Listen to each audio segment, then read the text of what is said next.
कोल्हापुर के प्रसिद्ध करवीर निवासिनी श्री अंबाबाई मंदिर में श्रद्धा और आस्था का भव्य नजारा देखने को मिला है। मंदिर के मुख्य शिखर पर करीब 2.5 करोड़ रुपए मूल्य का स्वर्ण कलश स्थापित किया गया।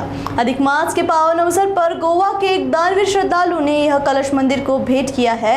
1.5 किलो सोने से निर्मित और 13.5 फीट ऊंचे इस स्वर्ण कलश को विशेष धार्मिक विधियां और वैदिक मंत्रोच्चार के बीच शिखर पर स्थापित किया गया। कलश स्थापना के बाद मंदिर में दर्शन के लिए श्रद्धालुओं की भारी भीड़ उमड़ पड़ी है।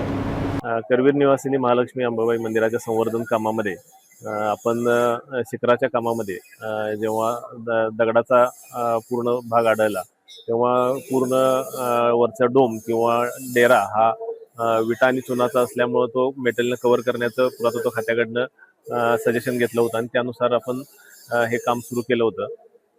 आपण गेले एक महिनाभर यावर काम सुरू होतं आणि 500 शिखरं धातून म्हणजे तांब्याच्या ह्याच्यात आपण तयार करून घेतली होती घेण्याचं सुरू केलं होतं। भक्तांच्या माध्यमातून अंबाबाईच्या मुख्य शिखरावर 1.5 किलोपेक्षा जास्त सोनं चढवलेला हा पूर्ण कळसाचा भाग रात्रभर बसवण्यात आला।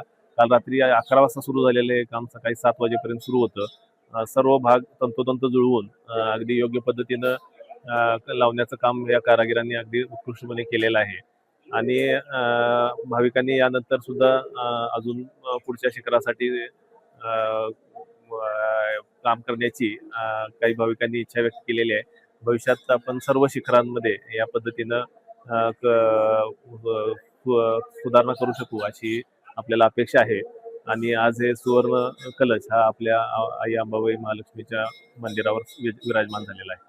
साधारण हा खालचा डेरा हा 7 ते 7.5 फूट उंचीचा आहे आणि वरचा कळस हा 6 फुटाचा आहे। साधारण 13.5 फूट उंचीचा संपूर्ण भाग आहे आणि खालच्या कमल पुष्प त्याच्यावरचा पूर्ण डेऱ्याचा भाग परत उलट कमल पुष्प आणि वरती कळस अशा पद्धतीनं त्याचं स्वरूप आहे।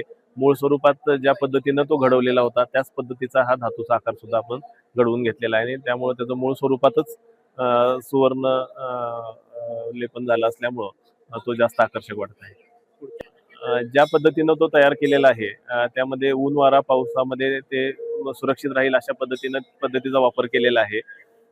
आपण कळसाच्या बाजूला जो काकडा लावतो 15 दिवस काकडा पेटवतो त्याच्यासाठी आपण विशिष्ट पद्धतीनं कळसाला कुठली झळ बसणार नाही अशा पद्धतीनं कव्हर करण्याचं निश्चित केलेलं आहे आणि तसा आकार तयार करून तो कळसाच्या बाजूला आपण काकड्याच्या वेळी बसवणार आहे जेणेकरून परत त्याचा कळसाला कुठलाही काजळी धरण्याचा प्रकार होऊ नये अशा पद्धतीने आपण त्याची काळजी घेत आहे आणि चांगल्या पद्धतीने तो कित्येक वर्ष म्हणजे 100 वर्ष राहील अशा त्याची ग्वाही त्यांनी कारागिरांनी दिलेली आहे आणि तो त्या पद्धतीने टिकवण्यासाठी आपण संपूर्ण प्रयत्न करू।